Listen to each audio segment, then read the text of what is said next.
Jaya Radha Madhava Kunja Bihari.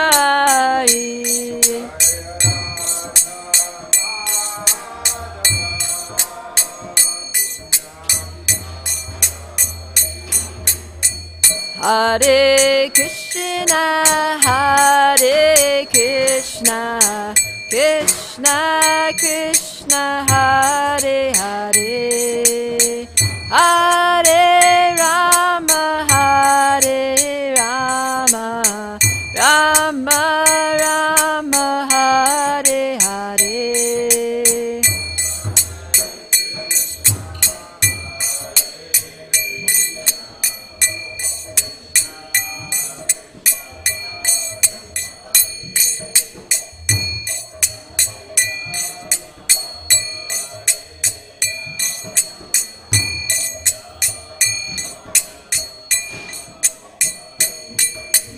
Hare Krishna, Hare Krishna, Krishna Krishna, Hare Hare, Hare Rama, Hare Rama, Rama Rama, Hare Hare.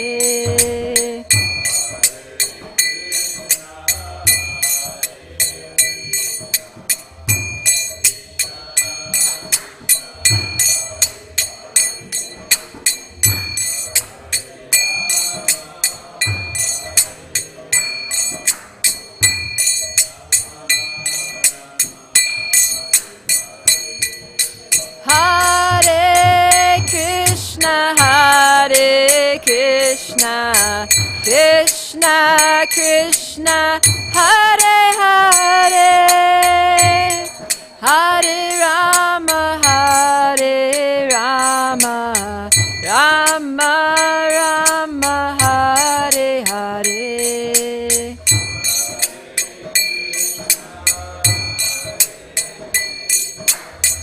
Krishna Krishna, Hare Hare.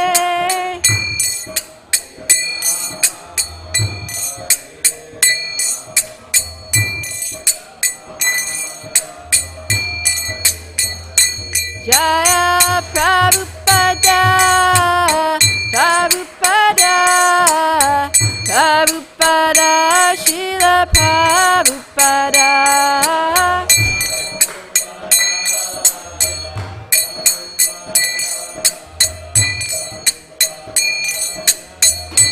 Jaya Jaya Prabhupada, Prabhupada, Prabhupada, Jaya Jaya Prabhupada.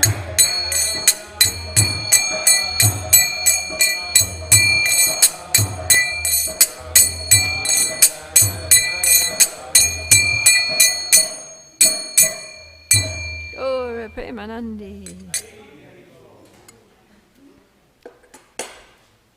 Om Namo Bhagavate Vasudevaya.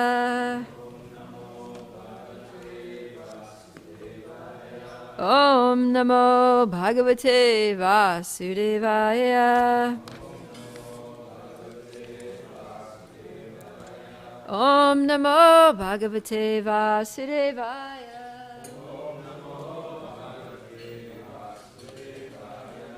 Narayana Namaskritya Naram Chaiva Narottamam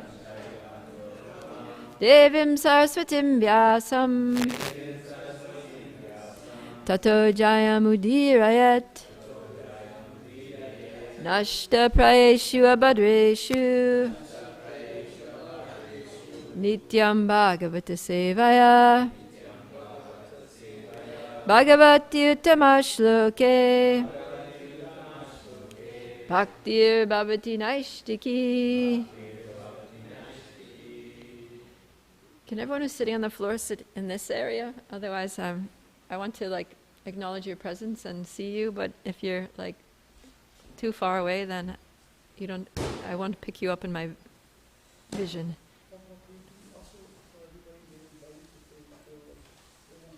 Yeah, and if anyone else wants to sit at the tables, please, anyone's welcome.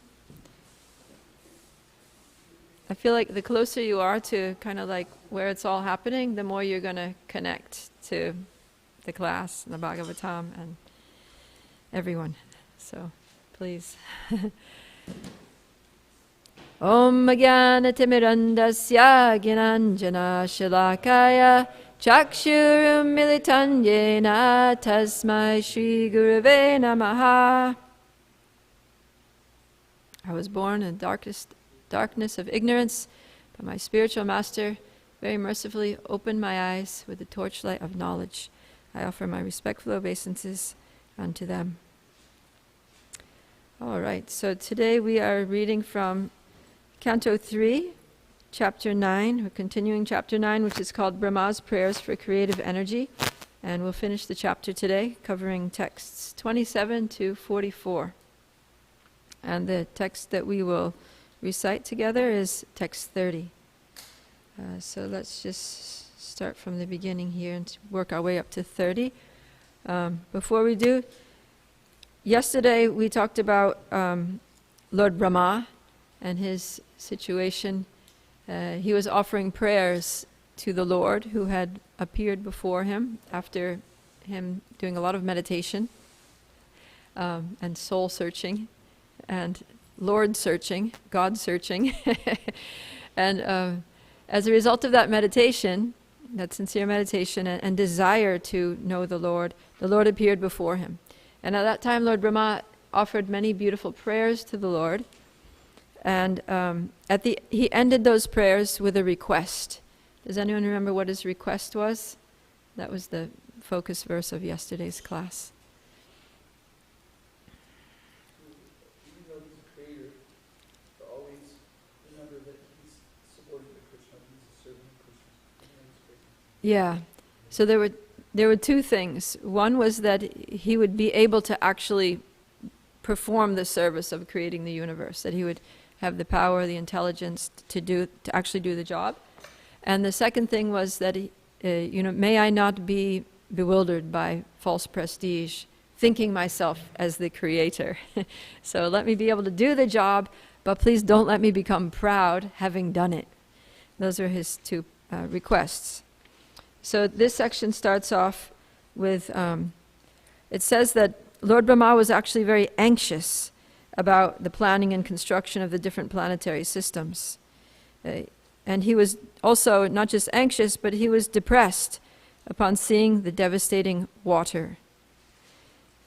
So this is nice because we get an insight into how even the demigods, they sometimes get anxious and depressed.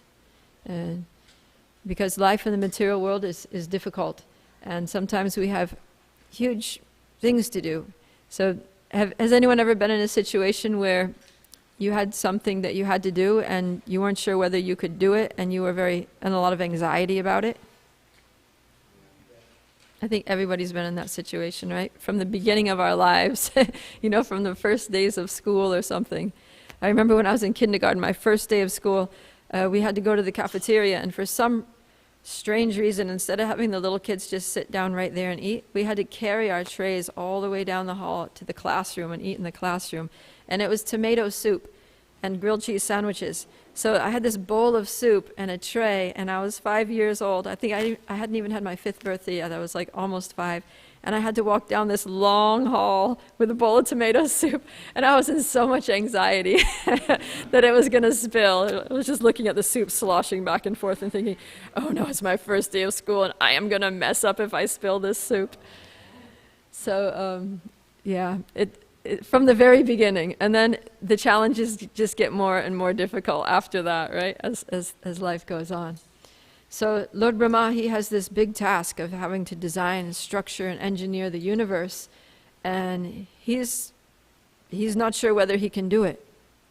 And then, what to speak of just the gravity and the magnitude of the task that he had to perform, also the situation was not very favorable, because he was there at the beginning of creation. There was nothing. It was just darkness all around, and here he was in the middle of the waters of devastation. So waters of devastation, that's the water that floods the universe at the time of, universal annihilation. So those waters are very fierce. And it's described that there's a wind that's blowing and it's churning up the water and they're swirling in these circular waves. And he's on this lotus, and the lotus is also being blown in the wind.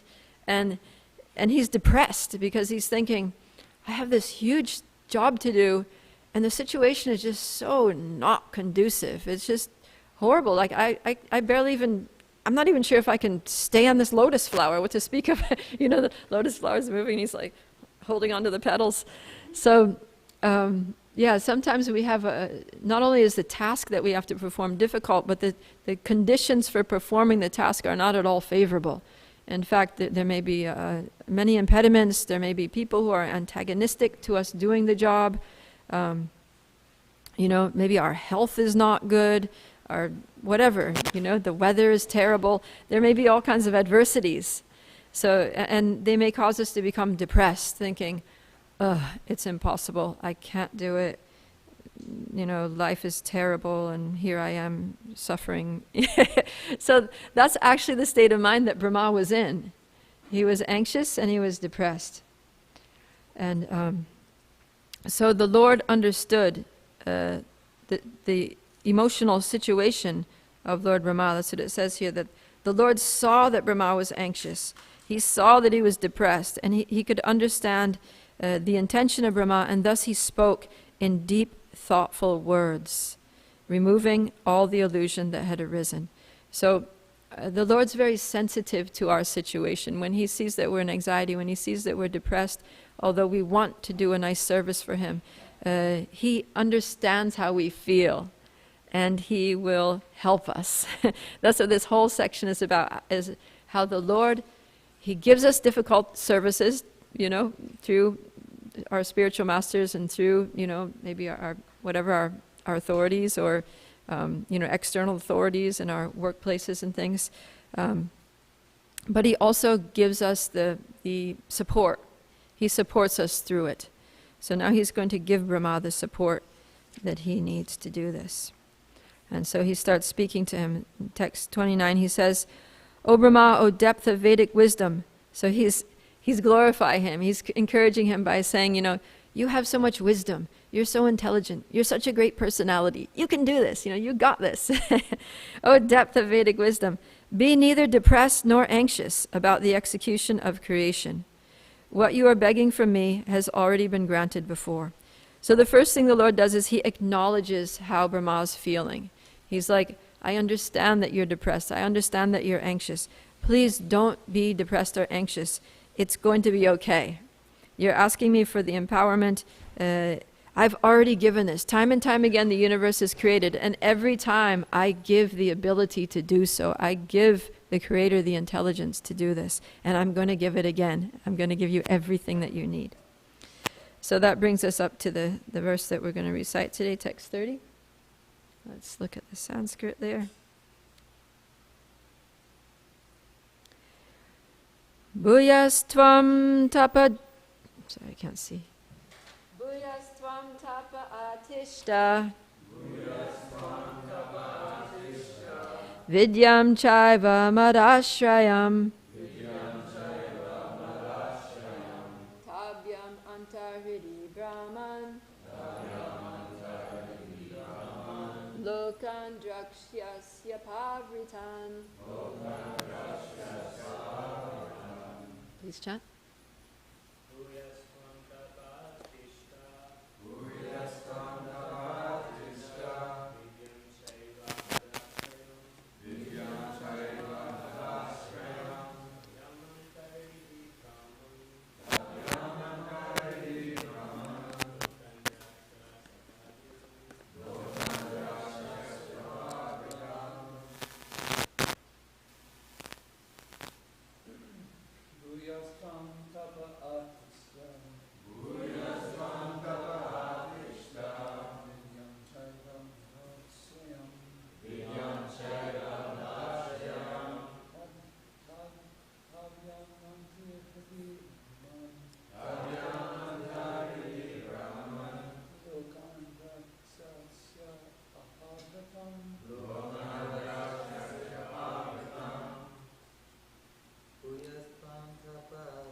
Tvam tapa atishta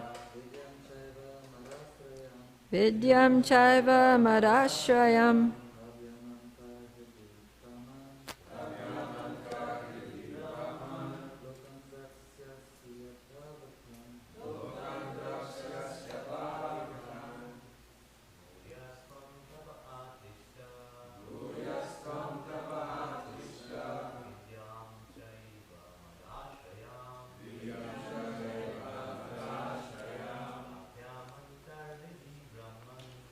Yamantaridi Brahman.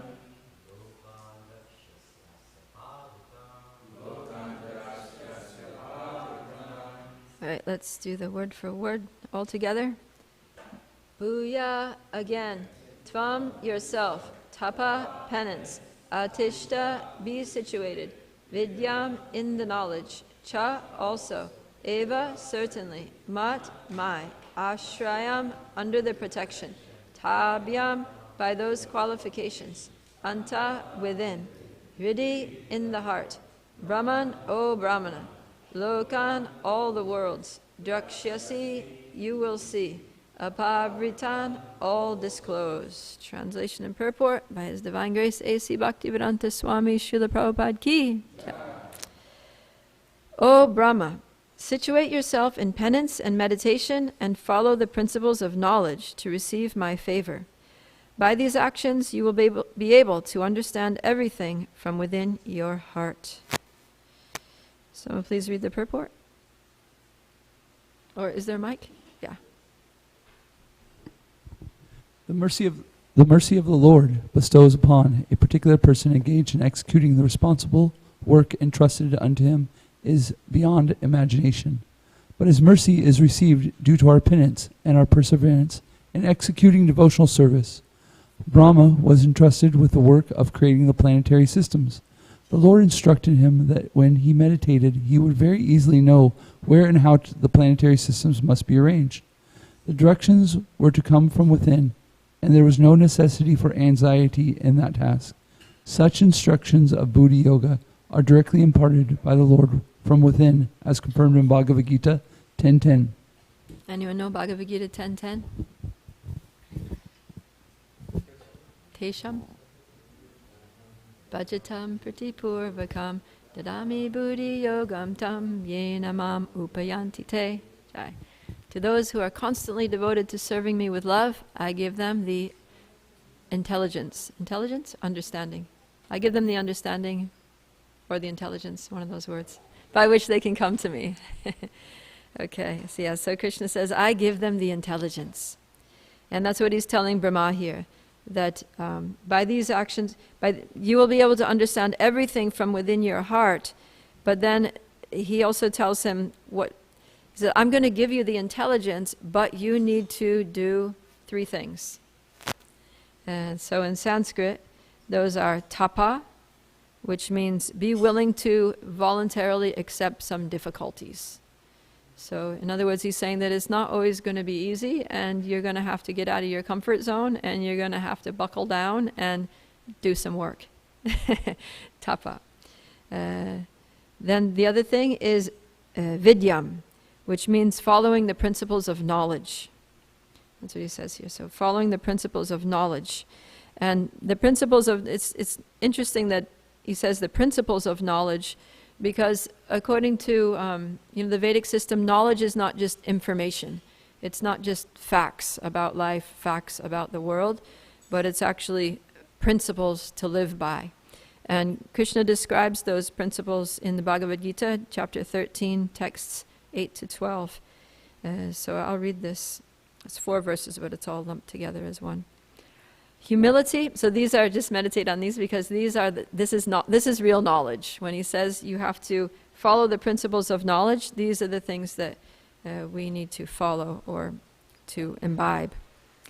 Humility, pridelessness, nonviolence, tolerance, simplicity, approaching a bona fide spiritual master, cleanliness, steadiness, self-control, renunciation of the objects of sense gratification, absence of false ego, the perception of the evil of birth, death, old age, and disease, detachment, freedom from entanglement with children, spouse, home, and the rest, even-mindedness amid pleasant and unpleasant events, constant and unalloyed devotion to me, Krishna speaking, aspiring to live in a solitary place, detachment from the general mass of people, accepting the importance of self-realization, and philosophical search for the absolute truth. All these I declare to be knowledge, and besides this, whatever there may be is ignorance. So these are the items of knowledge.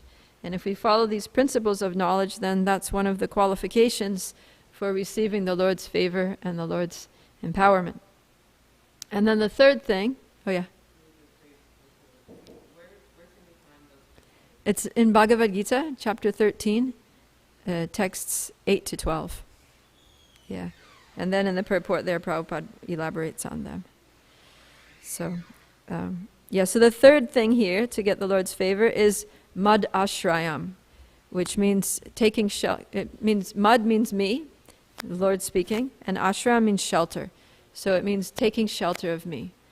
So if we want to get this empowerment to be able to perform a task of great magnitude, especially if we want to do so without becoming proud, without becoming, illusioned by doing that work, then we need to follow these three principles: tapa, vidyam, and mad ashraya. So being willing to voluntarily accept some difficulties in the course of the work, follow the principles of knowledge, which starts with humility, and then mad ashram, taking shelter of Krishna.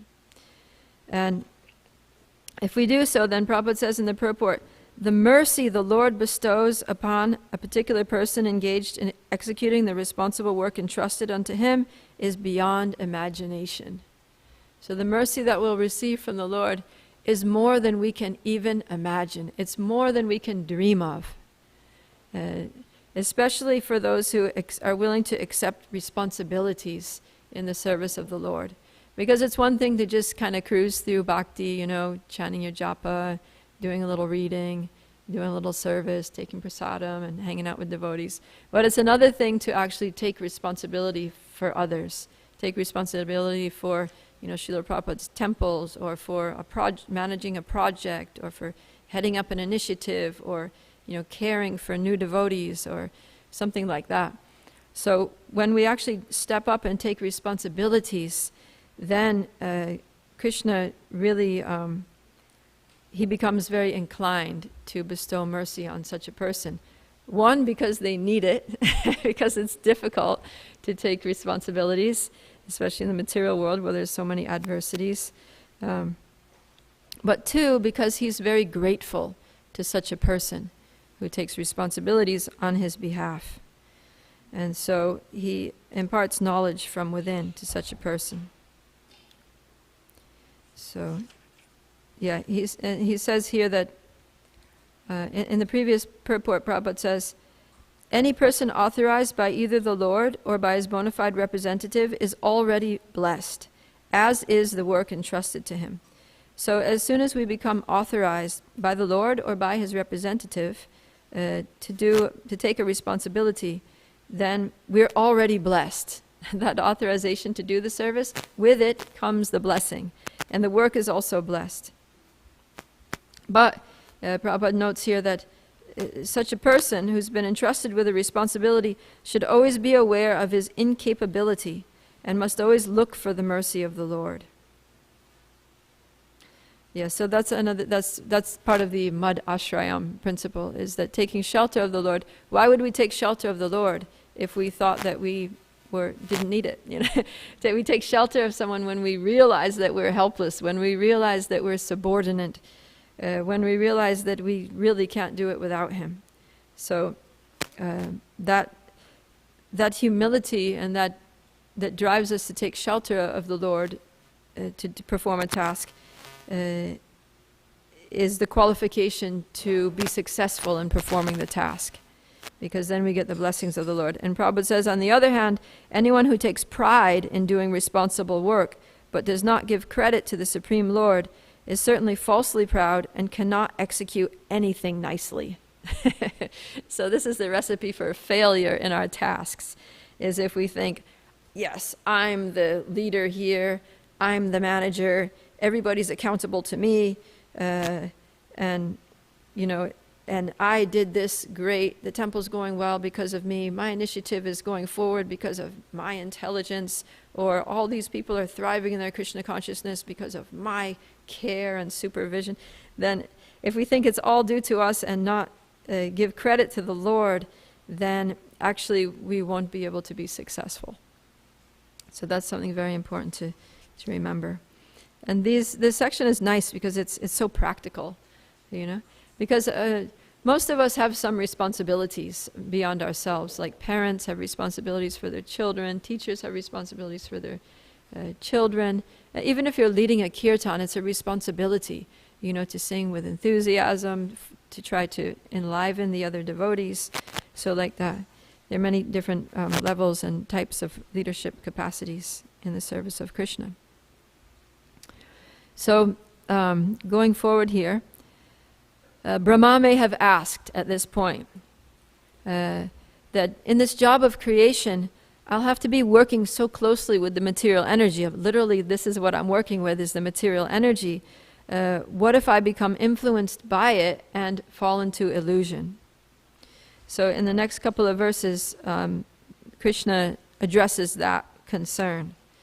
He says, O Brahma, when you are absorbed in devotional service in the course of your creative activities, you will see me in you and throughout the universe, and you will see that you yourself, the universe, and the living entities are all in me. You will see me in all living entities as well as all over the universe, just as fire is situated in wood. Only in that state of transcendental vision will you be able to be free from all kinds of illusion.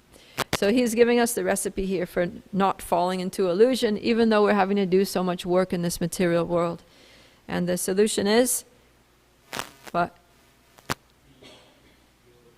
What's that? Yeah, but what did he just say in these two verses? I'm just testing if you were listening.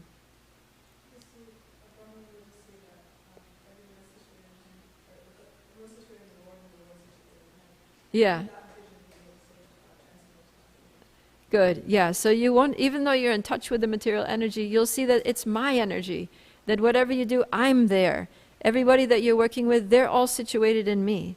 And because I'm all pervading, you're just working with my energies. There's actually no material energy. It's just our perception that, our material perception and our material projection on it, projection of our material desires on it, that makes it material. But actually it's all Krishna's divine energy. So if we see it like that, and he's saying that you will see it like that by my empowerment, by my mercy, you will see that everything is in me and that I am in everything.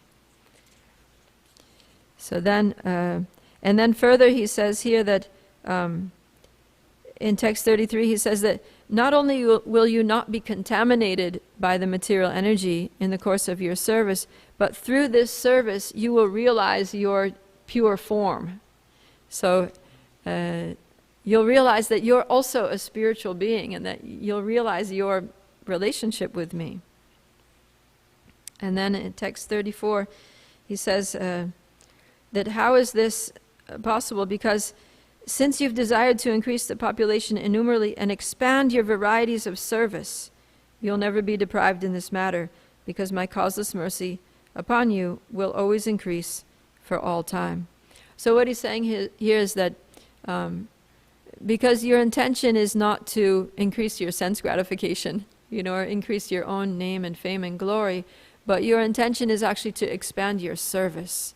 You're taking this responsibility because you want to do more service to me. You realize that by taking the responsibility, you can render more service to me than by not taking it, basically. So it's like that. Whenever we take a responsibility in Krishna's service, what does that mean? More service, right? So it's like, yeah, now I have more service and to broaden the scope of my service. And in doing the service, we need to go deeper in our personal sadhana and service, because we need to really, like Brahma, pray for the empowerment to do it, pray for strength, pray for wisdom for how to do that service. And because it's kind of like, the reward for service performed well is more service. So then when we pray for the Lord's mercy and we get the mercy, then we can do the service nicely, and then we're rewarded with more service. And then we pray for the Lord's mercy, thinking ourselves incapable. He blesses us with the ability. We do it nicely, and the reward for that is more service. So in that way, we're always getting more service, and because of that, we're always getting more mercy. So he says, because your desire is to expand your service, then my causeless mercy upon you will also always increase for all time. So that's the recipe. If you want Krishna's mercy, then accept more service, accept responsibility, and we'll get more and more service all the time. So now here, Lord Brahma might have thought, well, I have to engineer this whole universe, but it's not like I have an engineering degree. I'm not even sure if I have the skill set to do this service. I don't know if I'm really capable, that I have the intelligence. So now in text 35, Krishna's saying, text 35, text 34, text 37.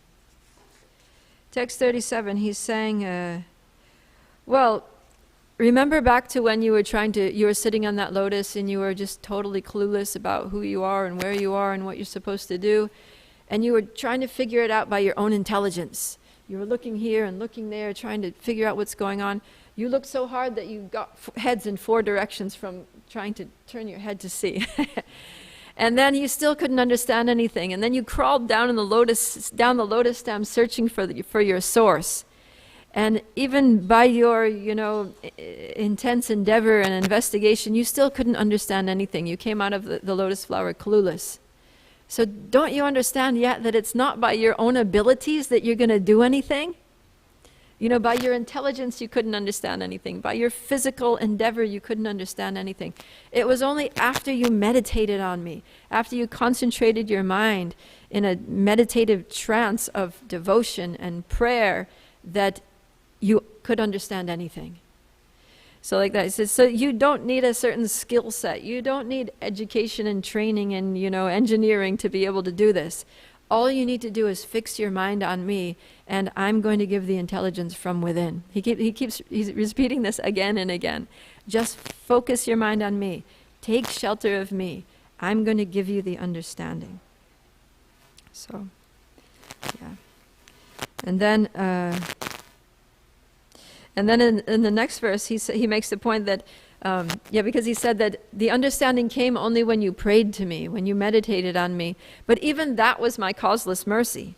He says, O Brahma, the prayers that you have chanted, praising the glories of my transcendental activities, the penances you have undertaken to understand me, and your firm faith in me, all these are to be considered my causeless mercy. So even our ability to pray to Krishna for mercy is his mercy. We can't even pray for mercy unless we have the mercy. So, or our faith in the Lord as someone to desire, as someone who's capable of bestowing mercy, who we should approach for mercy. That faith is possible only by the Lord's mercy. It's not everybody that has faith in the Lord. It's not everybody that can pray to the Lord. Some people are just so out of it that they can't. It's only by it's a special person, actually. It's a person who's already blessed, who has faith in the Lord, who can pray to the Lord.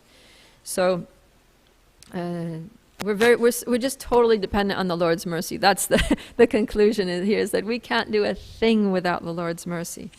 And so we just have to desire for that mercy. And Prabhupada writes in the purport, voluntary endeavor is the only qualification for spiritual perfection. So we have to endeavor, we have to try to somehow or other get the Lord's mercy.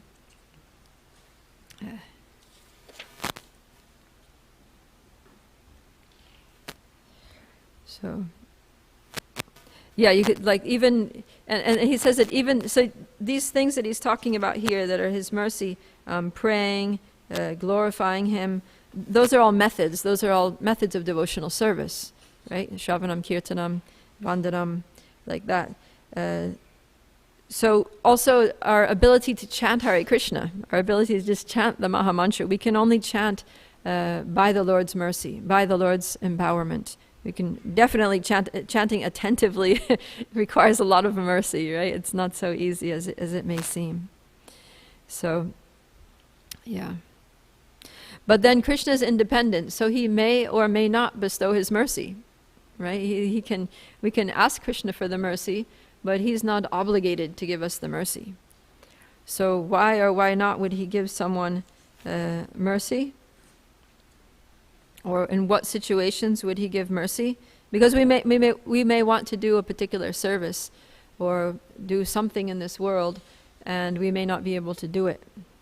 But there are certain things here, Krishna is saying that there are certain things that he will always give his mercy for.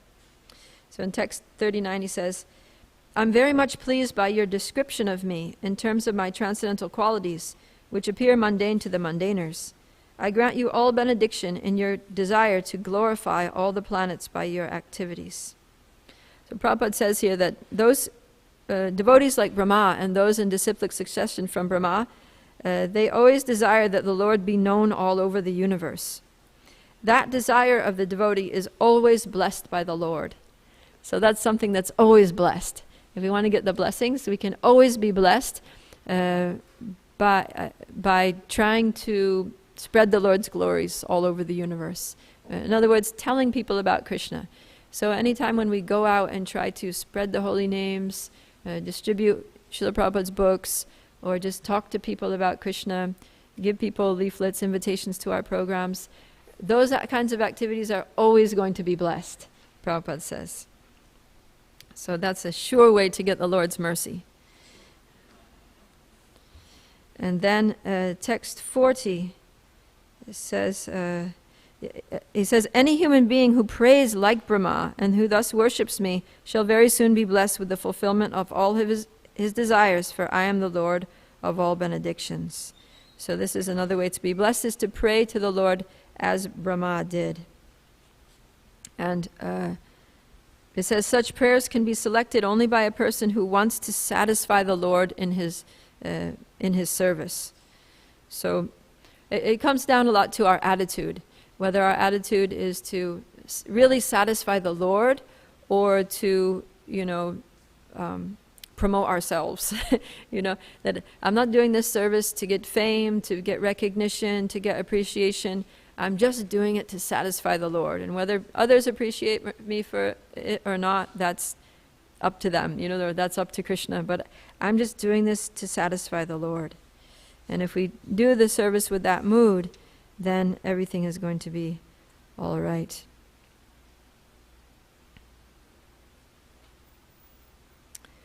Now, in this, we're coming to the end of the verses for today. Text 42 is a really nice verse.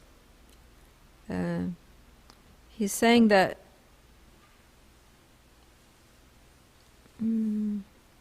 well, let me just read first. I didn't read text 41. Let me read text 41. It is the opinion of expert transcendentalists that the ultimate goal of performing all traditional good works, penances, sacrifices, charities, mystic activities, trances, etc., is to invoke my satisfaction. Yeah, so if we do things for Krishna's satisfaction, then that's really what it's all about. The goal is Krishna's satisfaction. And then he says, and then beyond that, he says the goal is actually to develop attachment for Krishna. So he says, I'm the super soul of every individual. I'm the supreme director and the dearest. People are wrongly attached to the gross and subtle bodies, but they should be attached to me only. So in the Sanskrit to this verse 42, it says, Presta san prayasam api. So, which literally means of dear things, I am the dearest. And then it says, Ato mai ratim kuryad. Therefore, you should be attached to me. So we're attached to things that are dear to us, people who are dear to us, things that are dear to us. We become attached to them. If we lose them, if they go away, if someone steals something that is dear to us, then it's painful because there was attachment. So we're attached to things that are dear to us. And he's saying, out of all the dear things, I'm the dearest. Therefore, you should be attached to me. Don't be attached. He specifically says, don't be attached to your body and mind. Most people are attached to their bodies and mind. Be attached to me. And so it's the nature of the soul to actually be attached to Krishna, because because that's who we are. We're eternal servants of Krishna, and we should be. The soul is naturally attracted to Krishna, the way like a piece of iron, like an iron nail, is attracted to a magnet. If you put a magnet there, you don't even need to touch the magnet to the thing. The nail is just going to go zoop because of the attraction, the natural attractive forces. So in the same way, the soul should be zoop, naturally attracted to Krishna. But the reason we're not attracted to Krishna is because we are covered by so much material conditioning. So in the same way, like an iron nail that's covered with rust, if it's totally covered with rust, you can put the magnet there and it's not going to be attracted because the rust is blocking it. So then you need to get some sandpaper and sand the rust away, or get like a steel scrubby and scrub brush and scrub the rust away. And as soon as the rust is off, then zoop, it'll regain its natural attraction. So the process of bhakti is sanding the rust off our hearts. It's sanding off that material conditioning that's blocking our natural attraction. So by chanting the holy names, by glorifying the Lord in kirtan, by hearing Srimad Bhagavatam, like we're all doing now, by sharing this knowledge with others, by doing various services that we do around the temple and in our lives, all those things are gradually sanding off the rust. They're eroding away. They're purifying away the material conditioning that's blocking our natural attraction. So actually the goal of everything that we do should be to develop attraction for Krishna. And if our activities don't cause attachment to Krishna, then Bhagavatam says they're useless. It says, Swanushti tasya dharmasya vishvakshena katasuya nodpadayad yadi ratim shrama eva hi kevalam. If one's work, if one's own occupational duties don't bring about attachment, the same word is used here, rati, like here in the verse 42 it says, ato mai ratim kuryad, that one should be attached. So this is nodpadayad yadi ratim. If one's not getting rati, if one's not getting attachment for me by the work that they're doing, by their activities, by the service that they're doing, then it's all a waste of time. So he's saying it's not about the work, it's not about the service, it's about attachment. You have a service and okay, you may do your service, you may complete the job, but if you didn't, but that's not the success of it. The success of your job is not getting the job done. It's not even getting the job well done. Let's say you're making a garland. It's not that you made the garland. It's not that the garland is ready and that it looks nice. It's about, did you develop attachment to me by making the garland? Did some feeling for me arise while you were making the garland? Did you remember me with affection while you were making the garland? So that's the goal of the service. So we're supposed to be developing attachment to Krishna through our services. And our minds are meant to be constantly to be pulled, in the natural state. That's what it is, because Krishna is all attractive. There's this natural attraction. And it's actually the name Krishna, the first part, Krish, it actually means to attract. And that same word is there in the verse in Bhagavad Gita where Krishna is talking about the duties of Vaishyas, are agriculture and cow protection. So the words he uses are Krishi Go Raksha. So the word Krishi means agriculture, and it's referring to the bulls or oxen plowing the field.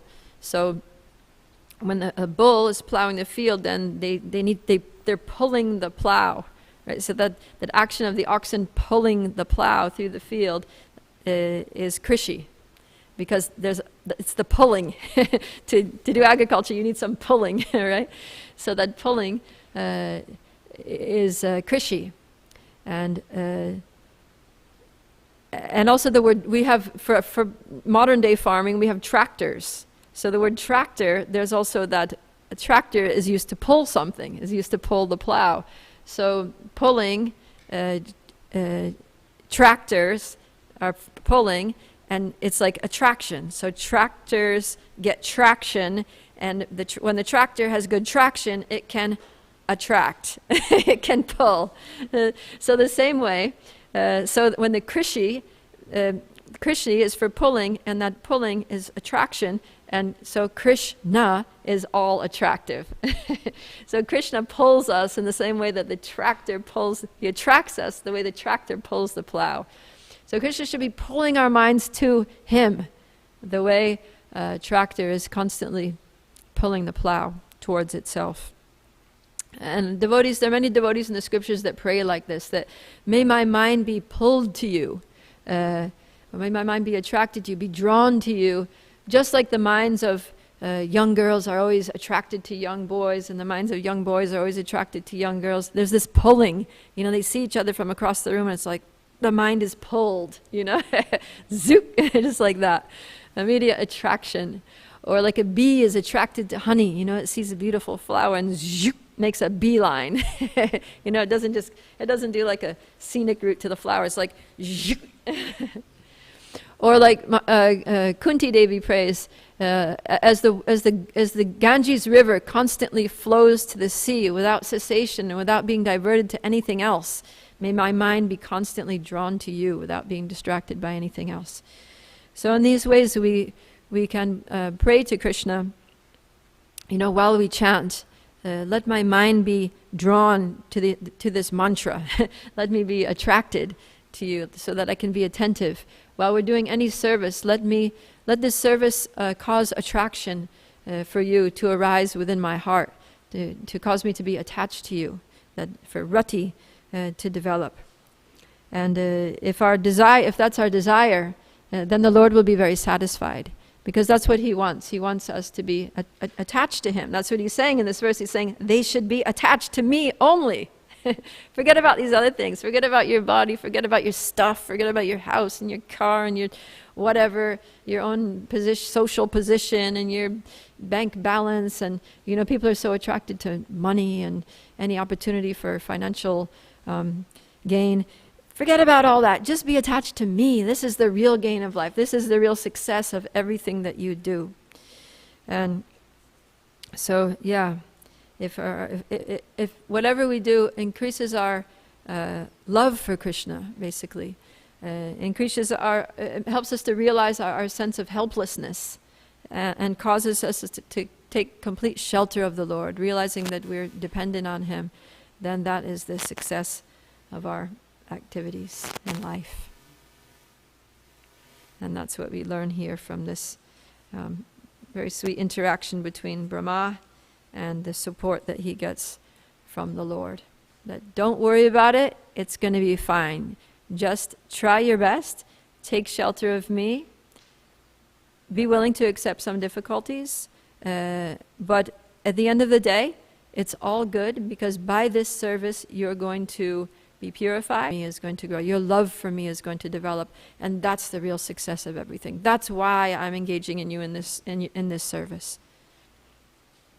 Okay. Any questions or comments?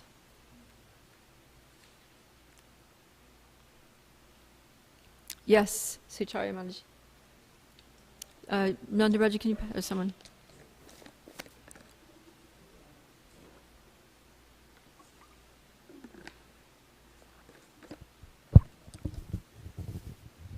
Hare Krishna, thank you very much.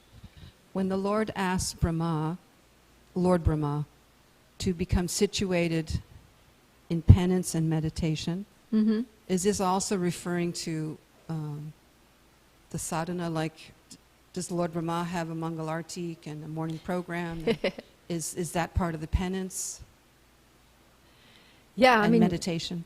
Yeah, Lord Brahma, he definitely has his spiritual program. It may not be exactly like ours, right? I'm sure it's a lot more difficult than ours, When Lord Brahma did his meditation, he meditated for 100 celestial years. Our meditation is 2 hours, our japa daily meditation. So, but definitely, Lord Brahma, he was doing spiritual activities. That's how he was able to get the favor of the Lord. So he was praying. We just heard in the last section, we heard the beautiful prayers of Lord Brahman. So that's a process of devotional service, Vandanam. And we see many places through the Bhagavatam how Lord Brahma is offering prayers. He offers beautiful prayers in the 10th canto, chapter 14. And it's like verse after verse. There's like hundreds of verses of prayers of Lord Brahma there.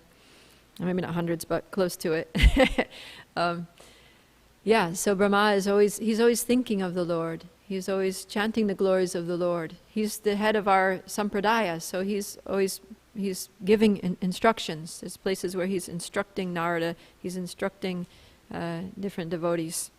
So he's engaging in those processes, and he's also hearing from the Lord. So he's engaging in Shravanam, hearing. He's engaging in Kirtanam, chanting, glorifying the Lord, teaching others Krishna consciousness. He's engaged in Smaranam through his meditation. He's engaged in Vandanam through his prayers. And ultimately he's engaged in Atmanivedanam, which is complete self-surrender, offering oneself in the service of the Lord for the Lord's pleasure and satisfaction. So I'm not sure if he has like a regimented daily routine, but he's definitely totally engaged in the 9 processes of devotional service. Yeah. Yes, Lucid. Is there a celebration or a day for Brahma? Like Brahma's appearance day? Yes. Or is there A festival? like a festival or anything that like a day that's marked that we celebrate Brahma, like actually doing his task. Yeah. There should be. Feels like there should be, right? Yeah. I mean, what a great thing he did for us, creating this Yeah. world so that we could, reform ourselves here. So, yeah, yes, Prabhu? Oh, yeah. He won't be worshipped anywhere except at a place called Pushkar in Pushkar. Rajasthan. Yeah. Okay, so maybe that... There is a story, long story short, we don't have time to go through that. So Lord Shiva cursed Lord Brahma that he will not be worshipped. There won't be any temples of Lord Brahma anywhere in the entire creation. But there was a counter curse given. There is one place called Pushkar, which exists in Rajasthan. It's a state of India. Like you have many states here, so there is one state called Rajasthan, and there's a place called Pushkar where he has a temple and he's worshipped. So that explains it. Brahma was cursed by Lord Shiva for some reason. There's a story behind it. You can ask Prabhu afterwards. To not be worshipped, that no one will worship him. So, yeah, so celebrating the appearance day would be a kind of worship. But because he was cursed, then that day doesn't appear on our Vaishnav calendar of festivals. Where can I find that Shiva cursed Brahma? You'll just have to ask Gokulananda Prabhu.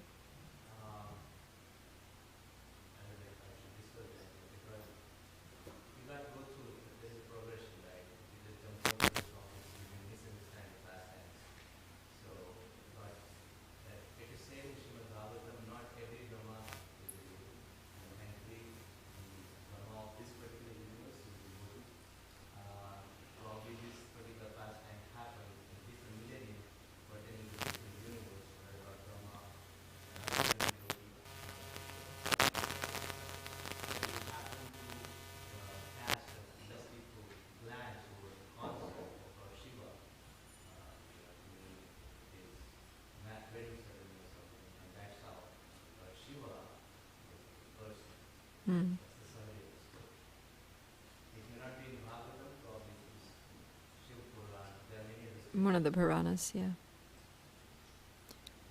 Okay. Anything else? All right. Grantaraj Srimad Bhagavatam ki jai. Srila Prabhupada ki jai. Gaur Premanandi. Haribo.